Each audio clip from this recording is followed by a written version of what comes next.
What's up, everybody? Hello and welcome back to Gaming 101 with Mr. Berger. Tonight we're going to take a look at the deck that is currently the most popular deck in the meta. So this is a MEGAKNIGHT Zap-Bait deck. If we take a look at Stats Royale, one of my favorite websites that I talked about in one of my previous videos, we can see that this deck right here is at 53.88%. I think that's usage rate, or popularity, excuse me, or I could be mistaking it with win percent. I'll have to clarify another time, make sure that I know what I'm talking about. Anyway, it's currently the highest percentage right here, and that's based on over 20,000 games, so you know that that's a pretty reliable source. Now this is in ladder, right? So if we scroll up here and we switch ladder to Grand Challenge, we have the same deck, and it's at 63.61%. It is the currently most popular deck. That's got to be like the win percent based on the games, right? So to 2,500 games. Next we have Classic Challenge, 67%. So anyway, you can see that this deck is definitely very popular in the current meta. It's popular for a good reason. I mean, it's definitely very valid. It's really strong right now. So let's talk about what makes it so strong while I run a couple replays here in the background so you guys have some examples to look at. So first of all, you have 5 Zap-Bait cards in this deck, and that's kind of the most important, feature of this deck. That's the main critical thing behind the archetype that makes it so powerful. So you got your Spear Goblins on the top left there, if you look at your screen. Then you got your Bats. After that, you got your Skeleton Barrel. You got your Goblin Gang. And lastly, you have your Inferno Dragon. Now those are all Zap-Bait cards. Those are all cards that are susceptible to the Zap spell. So if they use their Zap on one of those 5 cards, it basically clears up the way for you to lay down any of those other 5 much more safely. If you take a quick look at that replay, that's why you never place 3 Musketeers in a single lane, because you can blow them up with something like a MEGAKNIGHT or some spells. So let's say that they zap your Goblin Gang because you place your Goblin Gang at the bridge. Then it's much more safe for you to send your Skeleton Barrel across the bridge into the enemy's territory, and they won't have a zap to counter that Skeleton Barrel once it pops. So if everything goes as planned, I want to take a quick second to shout out to my buddy Andrew. I went to high school with this guy. We used to skate together. I'm going to try to have his music looping in the background here, and I'll be messing with some musical intros and maybe some background music. So if you guys have any cool music that you want to share with me, or any cool animations that you think I could use for my channel, go ahead and let me know in the comments or send me a private message. I'd be happy to look into it. So anyway, let's get back to kind of like the main points of this deck. So first and foremost, or secondly actually I should say at this point, is you want to bait their zap and you want to capitalize with those other cards. I guess that's pretty much the first thing that I said, but it's really important. That's why I'm saying it twice. That's the main thing behind this deck. Bait your zap out with 1 card, then you can use any of the 5 other cards and gain much more value with them, potentially, considering whether you play them properly or not. Okay, so let's talk about each card in the deck and some possible replacements. Now there aren't too many replacements for this. It's a pretty, cheap, straightforward deck. We could replace a few legendary cards, but that would take away from the archetype. This deck, this very specific deck, these exact 8 cards are extremely popular right now. I've watched a few other YouTubers and seen them talk about it. So I wouldn't recommend changing too many of the cards. But if you have to change anything, you want to switch any of those 5 Zap-Bait cards out for something that is more susceptible, or is also susceptible to the Zap spell. So Spear Goblins, I wouldn't switch them out for anything. If you had to, maybe Goblins or something like that. Something else that they might zap. Alright, let me go ahead and get another replay rolling here, so that, I don't lose my train of thought, because I noticed in my last video, or in my last few videos, I was talking about something and then kind of slowed down while I was in between replays. So, you got your Zap, that's your main spell, that's your only spell in this deck. You could definitely replace it with like a log, possibly even like a heavier spell like a Fireball, but why not just use a Zap? It's a common card. It's one of the best spells in the game. It's currently the most popular card in the game. It has the highest usage of any card according to Stats Royale. I wouldn't switch it out for much else because of those reasons, but you know, have fun with it. It's your deck, right? So definitely have one spell in there, at least one spell, probably that Zap. Next, you have your bats. Again, bats, you don't want to replace them with too much. You could possibly replace them with like skeletons or skeleton armies, something kind of cheap like that, that also, you know, is susceptible to that Zap. Then you have your skeleton barrel. Now this is one of your main win conditions, whereas the spear goblins and the bats are kind of like defensive / support cards. Your skeleton barrel, although it can definitely be used on defense, it's probably one of your main win conditions, one of your primary offensive units. So you place the skeleton barrel at your bridge like so, and it's got support generally from your miner, some sort of mini tank in front of it. It flies across to the enemy's tower, lands, does a little bit of damage to it. Your skeletons wreak havoc. Now look at how that zap went on that replay right there.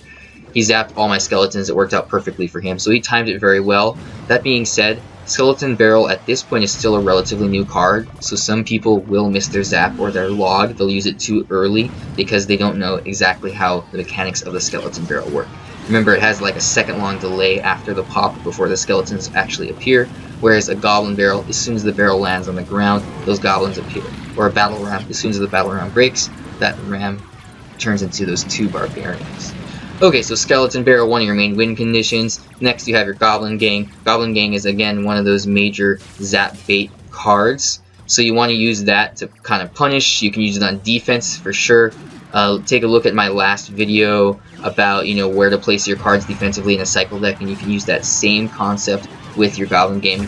Place them kind of in the center of your side of the arena on defense for some great positive elixir traits. Goblin Gang at the bridge can also be used offensively. Once you've seen that they use their zap on like your Skeleton Barrel or something, place a Goblin Gang at the bridge. If it runs across by itself and they don't do anything to answer it, it takes out a really good amount of the enemy tower's health. It'll take out like a third of its health or something like that, depending on the card levels because of the card interactions. Okay, next we have our 3 legendaries, our Miner, our Inferno Dragon, and our Mega-Knight. Let's talk about the Miner first. So the Miner, you usually pair him with a poison. That's like a whole archetype. If you want to take a look at my Clash Royale, I think it's the vocabulary video, I talk about what an archetype is and some of the most popular archetypes. So Miner Poison is a whole archetype in its own, one of my favorites. You don't have your poison in this though, so the Miner's role is a little bit different. He works great on counter pushing and on defense. You don't have another mini tank like a Knight or an Ice Golem, so your Miner can definitely be used on defense, which is something you don't often see at lower or middle rated arena or lower or middle range trophies, right? But for the pro players, you actually see that quite a bit. Okay, so the Miner can be used on defense, but generally you're going to use him on offense on a counter push. Now, I want to show a replay that I lost, but before we do that, let's show another one that I won so I can finish talking about each card, because I want to go into detail about the replays that I lost. So, Miner, once you see your bats or your spear goblins or your Goblin Gang crossing the bridge, you send your Miner in right then. He tanks the enemy princess tower, takes all the damage for those support units to wreak havoc on the tower and blow them up. So that's the role of the Miner, the 2 roles of the Miner. Next, you have your Inferno Dragon. Now, the Inferno Dragon and the Mega-Knight are kind of your 2 main defensive units. I rarely ever use the Inferno Dragon solely on offense. If I absolutely have to, I'll cycle it at the back. It's almost always on defense and then for a counter push. However, in double elixir time, if you kind of get your cycle going quickly, you can plop down Inferno Dragon a bunch of times just so that you can get a bunch of them floating out in the air, because they can do a ton of damage. Now, Inferno Dragon's main role, like so, is to counter big units like the P.E.K.K.A., right? So that Inferno Dragon just did work to that P.E.K.K.A., blew him up really quickly. It only cost me 4 elixir, whereas the P.E.K.K.A. cost him or her 7 elixir. So the Inferno Dragon's on defense, and it works great on counter push. So if it locks onto the enemy's tower, the princess or the king tower, after a few seconds after it's charged up, oh man, it just blows that tower up. It does so much damage. I mean, before the Inferno Dragon came out, you could only have the Inferno Tower on defense, and that thing just blew tanks up, and you could only dream of having it lock onto an enemy tower. But due to the range, there's no way an Inferno Tower could lock onto an enemy Princess Tower or King Tower. Now you got the Inferno Dragon, and once it locks onto a tower, if it gets a few seconds without being interrupted or killed, that tower is as good as gone. Lastly, you got your Mega-Knight. So your Mega-Knight is mainly a defensive unit too. Once you get into double elixir time, you could totally use him on offense, cycle him in the back, whatever you got to do, but you generally use him on defense, and you can kind of save him and catch your enemy off guard. Once they have a big push coming across the river, you plop your Mega Knight right on top of all of their big push, primarily their support units. If they've got a big tank like a Golem in front, you drop your Mega Knight in the back on top of all of their support, you know, their Musketeer or their Wizard or their Ice Wizard or whatever they have in the back there. Mega Knight does a ton of damage on landing. He lands with a force of 10,000 mustaches, if I remember the tooltip correctly, and he just totally blows everything up when he lands. It does AoE damage, it does a ton of damage. It won't do much to a big tank like a P.E.K.K.A, but it'll do a bunch of damage to anything that's weak. It'll kill it. It'll do a ton of damage to anything that's mid-range. It'll bring it down real low or kill it. So those are your primary two defensive cards. Mega Knight can be a win condition, but, you know, again, I usually save him for defense because he does cost 7. So it's kind of risky to play him in the back like so. I only did that because I was kind of getting into later into the game. We're almost in double elixir time. Generally, I wouldn't do that. So maybe it wasn't the best call on my part, to be honest, right? Okay, so let's jump into these replays here. This is a pretty good one. I got some good ones for us lined up. Alright, so I used the Mega Knight on offense this time for a big push. I used the Miner on his, what is that, an Executioner, to try to take it out in the back, try to kill his support. At this point, I'm ahead, so I'm just trying to blow up that left tower. Look at how I have 2 of those Inferno Dragons up. Now the Inferno Dragon isn't going to get a chance to lock on. It does. It locks onto the enemy tower. I give him a GG. Oops, it was too early. It's not quite GG yet, so that was kind of rude of me. But I think I'm going to get him right here, and that finishes up the job. I had Zap in hand, so I could use that to finish up the tower as well. So I was taking a look at my comments, and guys, I really do appreciate the comments and all the feedback. I've gotten a couple people that have given me some great feedback and, you know, comment on every video, and I totally take that to heart. And I've definitely got some comments from people in person that have watched my videos, you know, my friends and my students and things like that. And one of the biggest things that I took to heart so far was that I should sort of show some losses too. I mean, I don't want to glorify myself and act like I'm all that. I lose half my games, if not more, just like any average player, right? Slowly learning more and more. So I want to show some losses and show where I go wrong with the deck, talk about how I could have done things better, right? This deck, or this game, this particular replay, is also a great example of how to counter an Expo with a mini tank or a big tank like the Mega Knight. Now I used the Miner there defensively to try to get the Expo's attention. What you do is you place it on the opposite lane, just slightly above your Princess Towers, and the enemy Expo or Mortar will be distracted by your tank as it walks into the other lane. So unfortunately, since I placed my Miner a little bit lately, I had to reset the Expo's target with my Zap. When you zap an Expo or just about anything, it mini stuns it, and then that unit will lock onto the nearest target. So in that case, it was the Miner. Now look at how I placed that Mega Knight and used it defensively to counter the Expo, right? So you can counter that Expo with any tank. Now Mega Knight does cost 7, whereas Expo only costs 5. I'm gonna laugh at myself if I'm wrong about that. Oh, I am wrong. It shows it right up there. It costs 6. So Expo costs 6, whereas Mega Knight costs 7. So it is technically a negative elixir trade, but you've got to answer that Expo. You cannot let it lock onto a tower, which is something I've unfortunately done already a few times in this replay. So let's look a little bit more about how I could have done things better. I cycle my Goblin Gang in the back. He logs it and gets some damage off on my Princess Tower as well. You know, maybe that wasn't the best decision to put my stuff in the back there. Maybe I should have done it like in front of my King Tower so that he couldn't have the potential to get damage off on my tower as well. But that being said, the log rolls right down the lane, so it would have hit it either way. But he wouldn't have been able to hit with something like the Fireball. Now, I send in a Naked Skeleton Barrel, probably not the best move. Here's how I use the Mega Knight defensively to distract that Mortar, excuse me, that Expo again. Now I try to take it out with an Inferno Dragon, because remember, Inferno Dragon is great against units or buildings with big amounts of health. So it blows up that Expo, no problem there.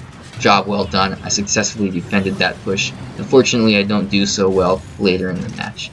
So he's got another Expo down. I just don't have my Mega Knight back in rotation.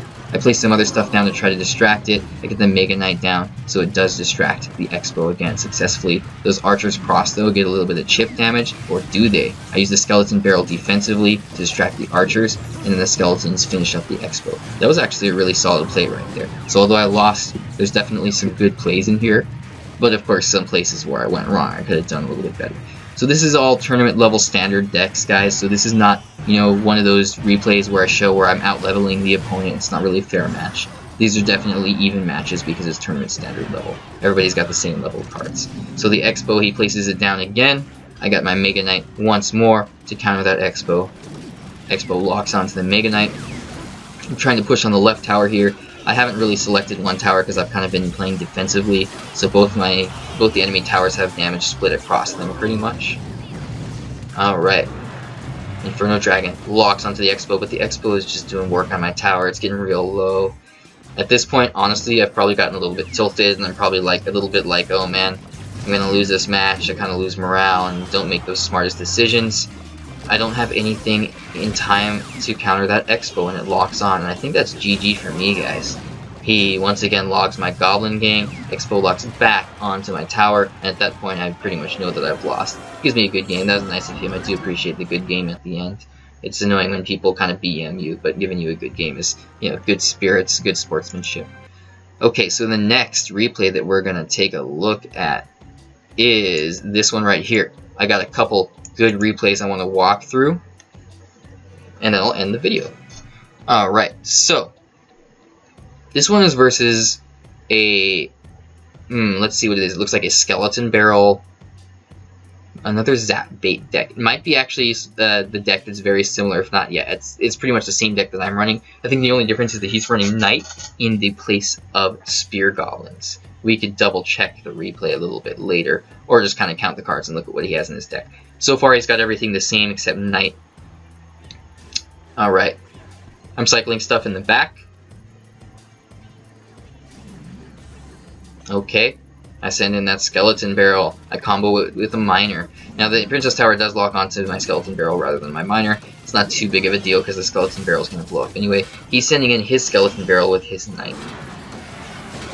Now I probably could have done more there to defend, but it looks like it works out okay actually. Yeah, that particular defense wasn't too bad, but he does get some damage off on my right tower. Looks like I got a little bit more off on his left tower though. You can always use Spear Goblins at the bridge to get a little bit of chip damage off like I did there.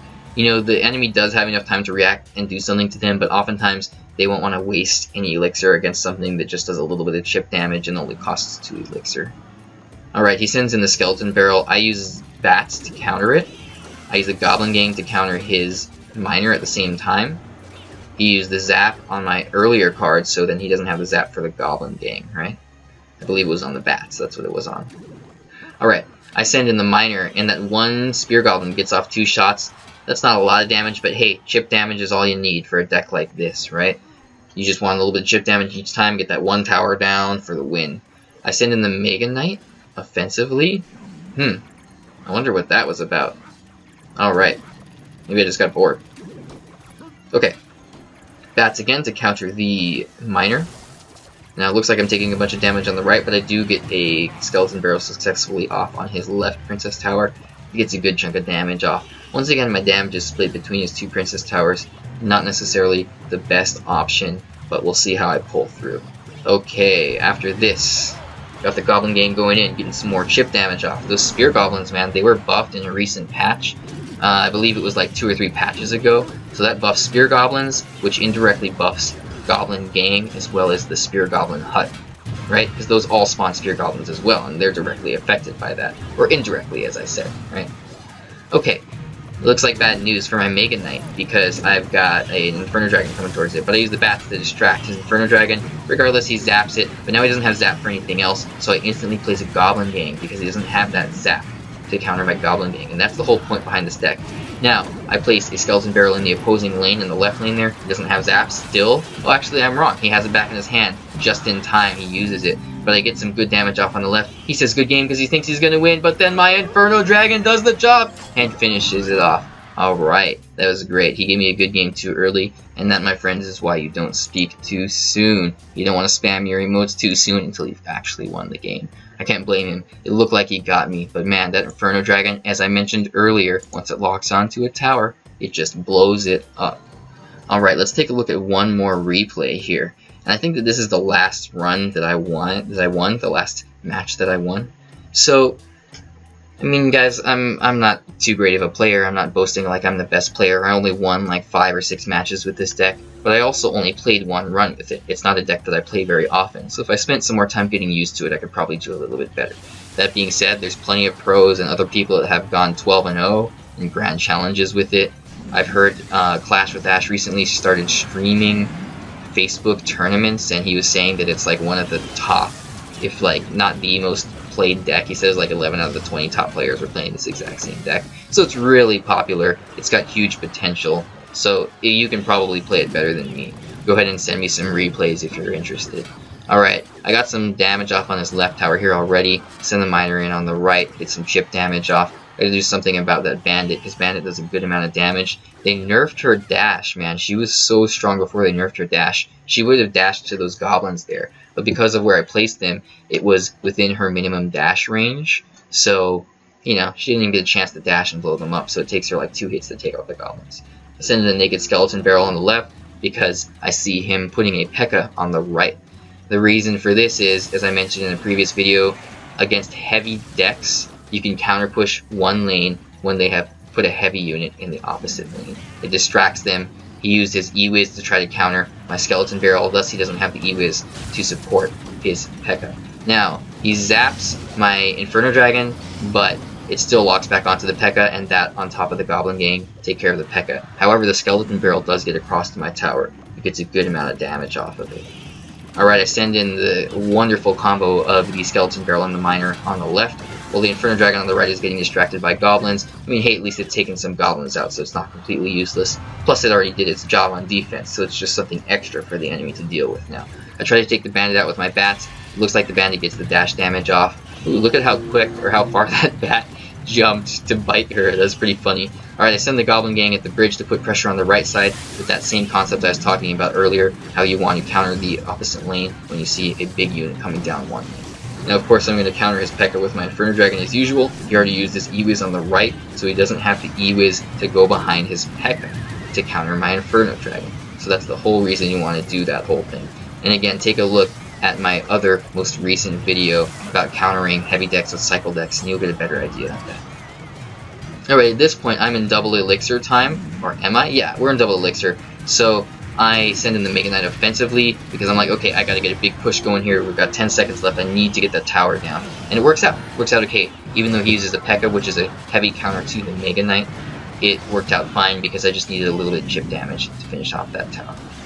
Now on the right here, obviously the skeleton barrel is going to distract the Inferno Dragon because it's got a bunch of skeletons that drop down, but I use my zap on all his skeletons. Probably not the best move. Again, once you get heated in the moment of the battle, or what's the phrase? Once you get into the heat of the battle, right, heat of the moment, then sometimes you don't make the best calls, right? So I probably could have saved my zap there for something much more useful, but whatever, it took care of those skeletons. At this point, I've got my Inferno Dragon killing his P.E.K.K.A once again because I pressured the right lane. Worked out very well for me. He used his E-Wiz in the right lane, so it wasn't able to go behind the P.E.K.K.A to support it and to hard counter my Inferno Dragon. Keep in mind, guys and gals, the E-Wiz, the Electro Wizard, has a stun every time it hits, so it hard counters units that charge up, like the Inferno Dragon, the Inferno Tower, or even the Spark. Alright, so here, once again, I got that Inferno Dragon down. I'm really cycling a lot of those into the game here because it's such a strong card. It has so much defensive potential. Look how his E-Wiz interrupted my Inferno Dragon there, though. But what I did is I used the MEGAKNIGHT, as he goes great against support units in the back, right? I dropped him on top of those support units, and he blew them up as soon as he landed, finished up the job with his, you know, giant mace swings for hands, or giant maces for hands swings, right? Alright, he leaps in. I get 2 Inferno Dragons. Oh man, that's gotta be scary. Walking towards, or flapping towards your tower, right? The P.E.K.K.A is a great defensive unit. That's generally where you want to use it. So that's what he does there. And then it counter pushes, similar to, you know, the Inferno Dragon or the MEGAKNIGHT. Use it on defense, and then your enemy has a huge counter push unit to worry about. It's really susceptible to swarm units. You know, goblins, skeletons, goblin gang, skeleton army, things like that. But if you got good support, AoE support behind it, that'll take care of all of that. So I play defense here. I'm trying to play defense and build up a big push. And that's kind of the main thing. You use less elixir to defend than they would use, and you kind of gain the advantage of your towers to play defense, right? Then you build up this massive push as you've got the elixir advantage. There's nothing they can do, and that's exactly what happens here. At this point, I got 2 Inferno Dragons down. I got the MEGAKNIGHT down still. He puts his Goblin Gang on the left to try to distract my Inferno Dragons, but the MEGAKNIGHT makes contact with the tower and blows it up. So that is that. Again, guys, this is a wonderful deck that has huge potential. I would highly recommend trying it out. Take a look at it.